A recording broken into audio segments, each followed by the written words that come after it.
Recently I was fortunate enough to get hands-on with the Nomad art satchel, and just wanted to make this short video to go over some of its features. It had a very successful Kickstarter campaign. I'm sure there's a lot of people out there quite curious to see how this thing actually performs in the field and the benefits of owning one. So let's get into it. A lot of thought has gone into weatherproofing the Nomad, with the outer ballistic nylon being backed with moisture-resistant rubber. There's also a seamless rubber seal around the edge of the case, and even the front pocket zips run vertically as opposed to horizontally, so rain runs off and doesn't gather in the zip seam. The strap is adjustable and connects to D-rings on the underside of the satchel via sturdy clips. The D-rings being a very important design feature specific to the Nomad. More on that later, but now let's take a look inside.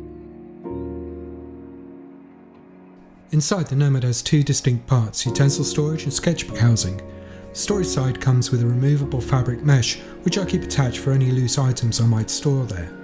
Each side has strap boards fixed by extremely robust strips of Velcro.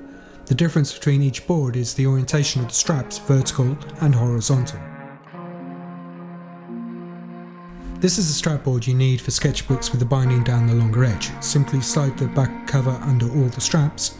Space is a premium when closing the Nomad, so avoid using the thicker hard-backed sketchbooks. The straps themselves have rubber strips reed throughout. These grip your art tools in place. I prefer this type of sketchbook for my Nomad. Loading up a sketchbook is very straightforward. Again, you simply slide the back cover through the straps and close the pages.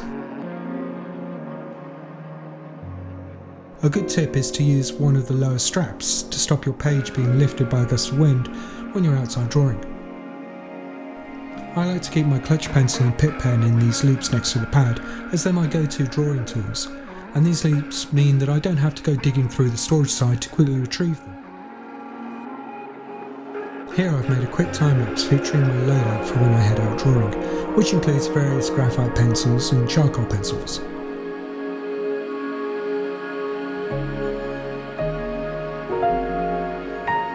To load your art tools, you're looking to weave them up and under the straps for a really secure grip.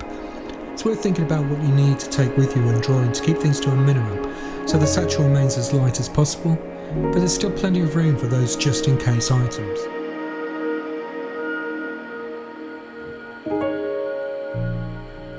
Trying out different configurations is half the fun when you first get hold of the Nomad, so it's worth experimenting with various loadouts. The Nomad also has extra storage on the outside.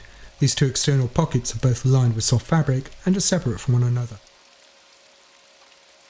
They're ideally sized for carrying a tablet. You can get all sorts of smaller items in them. I tend to throw in my headphones and mobile, but anything bulkier and things begin to feel a little too tight. From here on in, you're on your own. Have fun and good luck. That said, you really don't want any wasted space in a practical product like this. The Nomad is specifically designed to provide support whilst drawing, and this is how you go about it. Firstly, you need to be aware of which strap clip needs to move. This is based on which hand you draw with. I'm right-handed, so I need to detach the left clip and move it to the lower left D-ring. The Nomad has now turned into something resembling an usherette-style tray, after which you unzip and unfold the satchel. You then need to find the two Velcro flaps and secure them together. This can be quite a cumbersome process at first, but once the muscle memory is there, it becomes second nature and you no longer have to look and check. And now you're good to draw.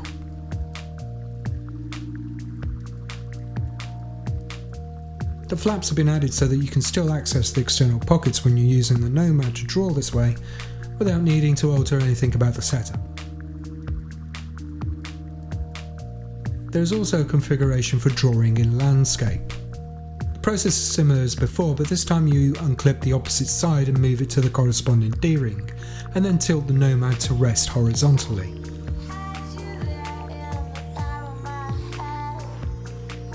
But my favourite way to use the Nomad is with a tripod. Every tripod comes with a camera quick release. With a Nomad, you can securely attach this to a removable interface plate on the underside of the satchel.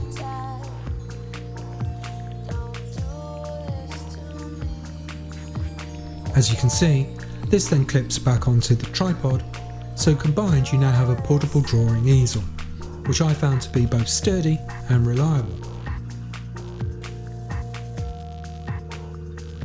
It works best in this portrait orientation. You can opt to have the mesh pocket hang away or in front of you. I found that things get a bit tricky when working in landscape as the storage side hangs awkwardly. My workaround was to remove the strap board, and with some tweaking I could get the flap resting against the tripod's adjusting handle. Personally, I prefer to move the mesh pocket side around facing me. I find this makes it easier to grab or store items as I draw. Drawing being an extremely gratifying experience with the Nomad.